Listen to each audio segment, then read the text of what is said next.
ಇವತ್ತು ನಾವು ಮಾಡ್ತಾಯಿದ್ದೀವಿ ಸಿಂಪಲ್ ಆ್ಯಂಡ್ ಟೇಸ್ಟಿಯಾಗಿರುವಂತಹ ಹಾಗಲಕಾಯಿ ಪಲ್ಯ. ಹಾಗಲಕಾಯಿ ಪಲ್ಯ ಅಂತ ಹೇಳಿದ್ರೆ ಕಹಿನೇ ಇರುತ್ತೆ, ಬಟ್ ಇದಷ್ಟು ಕಹಿ ಇರಲ್ಲ. ಹೇಗೆ ಮಾಡೋದು ಅಂತ ನೋಡ್ಕೊಬರೋಣ ಬನ್ನಿ.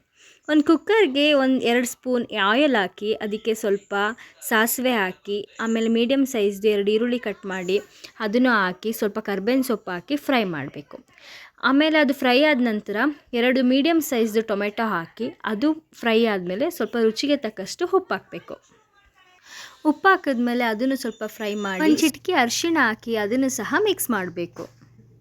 ಮಿಕ್ಸ್ ಮಾಡಾದಮೇಲೆ ನಮ್ಮ ಮನೇಲಿರುವಂತಹ ಯಾವುದಾದ್ರು ಕಾಳುಗಳು ಹಾಕ್ಬೋದು. ನಾವಿಲ್ಲಿ ಬೀನಿಸ್ ಕಾಳು ಮತ್ತು ತೊಗರಿ ಕಾಳನ್ನ ಹಾಕೋತಾ ಇದ್ದೀವಿ. ಮತ್ತು ಖಾರಕ್ಕೆ ಎಷ್ಟು ಬೇಕೋ ಅಷ್ಟು 1 ಟೇಬಲ್ ಸ್ಪೂನ್ ನಾವಿಲ್ಲಿ ಅಚ್ಕಾರದ ಪುಡಿ ಹಾಕ್ತಾಯಿದ್ದೀವಿ, ಮತ್ತು 1 ಟೇಬಲ್ ಸ್ಪೂನು ಬೇಳೆ ಸಾಂಬಾರು ಪೌಡರ್ನ ಹಾಕಬೇಕು. ಅದಷ್ಟನ್ನು ಹಾಕಿ ಚೆನ್ನಾಗಿ ಮಿಕ್ಸ್ ಮಾಡಬೇಕು. ಅದಷ್ಟು ಮಿಕ್ಸ್ ಆಗಿ ಹಸಿ ವಾಸನೆ ಹೋದ್ಮೇಲೆ ಕಟ್ ಮಾಡಿ ಇಟ್ಕೊಂಡಿರುವಂತಹ ಹಾಗಲಕಾಯಿನ ಹಾಕೋಬೇಕು.